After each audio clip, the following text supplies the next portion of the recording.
invite Mr. Vaibhav Chaudhary, Joint Secretary, Department of Cooperative Government of Bihar, to kindly share his story. Thank you very much. First of all, I would like to thank Mr. Ravi Gupta ji, Mr. Krishna ji. It's like one Nibu or anything, it has to be entered on ERP, and if it is stock out, then it get minus from stock, and if something is added to stock, then it is added to stock. So we have tried to make the system robust so that there is minimum amount of leakages in both materials, in both quantitative and qualitative terms. The phase 1 was to help our innovative, to help the farmers and to set up this innovative scheme. Now the second phase which we have proposed is about to launch, to get it to other further districts, or 18 districts which are left for this scheme implementation. There are 38 districts in Bihar. Presently it is in 20 districts, and in for phase 2 we will implement in our next 18 districts. The major impacts which we see about the from this is that there is to make the vegetable system in a streamlined vegetable production system and marketing system in a streamlined manner, to strengthening the farmer market linkages, to minimize the effect of middlemen in the vegetable growing and vegetable selling field, like in morning mandi we seen every day. There is also socio-economic impact, because many farmers have started to grow vegetables by seeing the profitability and they are getting the good prices for their vegetables. There is also convergence with different departments like EPEDA, RKBY, licensing with other agriculture department in Bihar, which provide us lino bags and other important things and other facilities for which our unions or farmers requires. This is the future plan for our Tarkari 2.0, that is phase 2, by which we have planned to get in whole 534 blocks of Bihar, to get our farmer base to about 1.5 lakhs, which is about 10 times of present base hour, to get our volume of business to 2 lakh metric ton by 2025 by reducing wastage and also wastage is also important thing, because vegetables are very perishable item. Today we get from field, after we like in summer season, tomorrow most of the vegetable can perish. So this is also a challenge for us, and so we have to reduce it by implementing a very fast robust mechanism, by strengthening of our cold storage and other things. Our target which is in nascent stage, we are targeting to get our business turnover of about 300 crores by 2025, and export of fresh vegetables by 2022 in coordination with EPEDA. Previously as a pilot we have sent to Varanasi, Kolkata, and many important or we say Paraval to Dubai also as a pilot thing. So it is a very in nascent stage. We have trying to get it to a large stage, and by creating waste, which we have already told, to fertilizer, compost, vermicompost and another thing, so that wastage can also be used by this.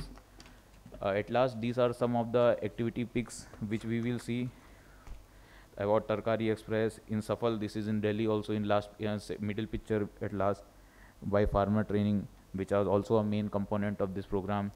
These are some media and press cutouts. So thank you for our presentations. Video. So now I will get 2-minute video about our Tarkari. So kindly see. सब्जी उत्पादक राज्यों में शामिल है। यहाँ आलू, प्याज, बैंगन और फूल गोभी जैसी कई सब्जियों का उत्पादन होता है। यहाँ के ग्रामीण क्षेत्रों में रहने वाली अधिकांश आबादी कृषि गतिविधियों में प्रत्यक्ष या अप्रत्यक्ष रूप से शामिल है, लेकिन किसानों को इन सब्जियों का उचित मूल्य नहीं मिल पाता है और ये इनके लिए घाटे का सौदा साबित होता है। किसानों को सब्जियों का उचित मूल्य दिलाने और उनकी आर्थिक स्थिति सुधारने के लिए सहकारिता विभाग बिहार सरकार ने एक योजना शुरू की है, जिसका नाम है वेजफेड, यानी बिहार राज्य सब्जी प्रसंस्करण और विपणन योजना। ये एक कोऑपरेटिव फर्म है जिसके ओनर किसान स्वयं हैं। सारे किसान मिलकर ब्लॉक लेवल पर पीवीसीएस यानी प्राइमरी वेजिटेबल कोऑपरेटिव सोसाइटी बनाते हैं। ये सारे पीवीसीएस मिलकर यूनियन बनाती हैं और सारे यूनियन मिलकर राज्य में वेजिटेबल फेडरेशन यानी वेजफेड बनाती हैं। इस योजना का उद्देश्य राज्य में उत्पादित सब्जी का विपणन करके ब्रांड तरकारी के माध्यम से समाज में विश्वास का एक ब्रांड स्थापित करना है। पीवीसीएस का मुख्य कार्य किसान सदस्यों से सब्जियों का संग्रह और प्राथमिक प्रसंस्करण के बाद उन्हें अपने संबंधित संघों को आपूर्ति करना है, ताकि किसानों को उनका पारिश्रमिक मूल्य सुनिश्चित किया जा सके और उपभोक्ताओं को उचित मूल्य पर मानक गुणवत्ता वाली सब्जी दी जा सके। वेस्टफीड बिहार के लगभग सभी जिलों में कार्यरत है। पूरे बिहार में अभी 3 यूनियन काम कर रही है। इससे अभी तक हजारों किसान जुड़े हैं और ये कारवां लगातार बढ़ता जा रहा है। पहले मैं दिल्ली मुंबई जाता था तो 6,000-8,000 रुपये कमाता था, बचता नहीं था, कुछ घर के परिवार चलता नहीं था। फिर मैं गांव में आया तो मालूम चला बगल गांव कनपा में एक समिति सब्जी की खुली हुई है। जब मैं जुड़ा उसमें तो सब्जी होने लगी।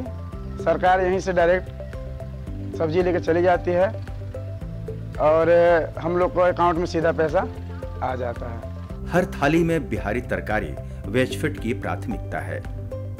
इसके साथ ही उपभोक्ता को ताजी सब्जियां उचित कीमत पर उपलब्ध कराना है। इस विजन को हासिल करने के लिए एक अस्थायी मॉडल बनाया गया है, जिसमें exclusive vegetable retail outlets, door to door services, mobile retail van तथा ऑनलाइन खरीदारी शामिल है।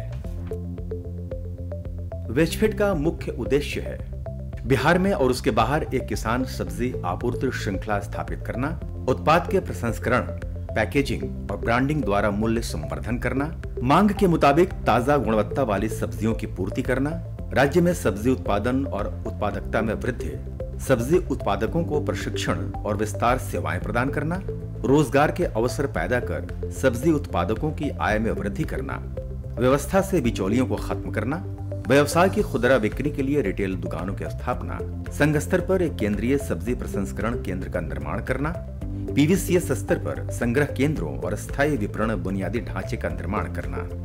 पीवीसीएस के माध्यम से किसानों से सीधे सब्जियां खरीदी जाती हैं और उसी दिन बैंक के माध्यम से भुगतान किया जाता है।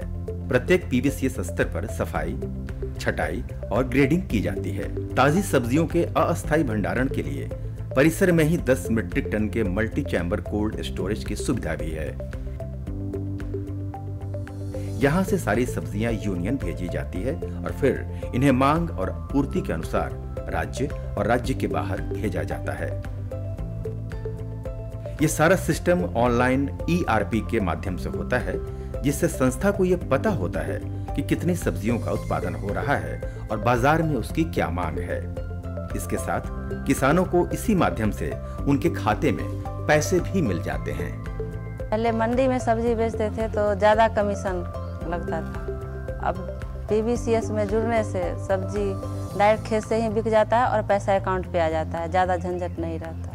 वर्तमान में वेस्टफीड ने कुछ बड़े संस्थानों जैसे सफल के साथ सब्जियों की आउटसोर्सिंग की है। वेस्टफीड की यह परियोजना राज्य के लिए रोजगार के अवसर पैदा करेगी, साथ ही सब्जियों के प्रसंस्करण और भंडारण से इसकी बर्बादी कम होगी और डिमांड और सप्लाई के आधार पर अच्छे दाम भी मिलेंगे, जिससे किसानों की आय भी बढ़ेगी। इसके साथ ही किसानों को किसान क्रेडिट कार्ड, खाद, उन्नत बीज, सही दवा, ट्रेनिंग आदि भी दिलवाई जा रही है। इससे न सिर्फ इनके लागत में कमी आएगी, बल्कि ये कर्ज से भी मुक्ति पाएंगे, साथ ही वैज्ञानिक तरीके से खेती करके अधिक उपज पाएंगे। हम लोग अच्छे ढंग से खेती करते हैं और बिचौलिया को हम लोग नहीं देते हैं। हम लोग एक माध्यम से उपजाते हैं और हम लोग का गाड़ी यहीं खुद आ जाती है सरकार का, और सब फैसिलिटी मिलता है सरकार से, बिजली, पानी, खाद, बिया, बहुत सा चीज़ ऐसा है कि सरकार हम लोग का देता है कि आप लोग कीजिए, उपजाइए, हमको दीजिए। बिहार की मिट्टी, गंगा के किनारे बसे मैदान, देसी सब्जियां और किसानों की मेहनत, ये सब मिलकर सब्जियों को एक अलग मिठास देती है। हर थाली में तरकारी के नारे के साथ वेस्टफीड इस मिठास को देश के कोने कोने में पहुंचाने के लिए प्रतिबद्ध है। Thank you very much for everyone. Classic example of G2C engagement, government to citizen engagement, and a collaborative partnership between the government and the grassroots level field workers, field farmers. Thank you, Mr. Vaibhav Chaudhary,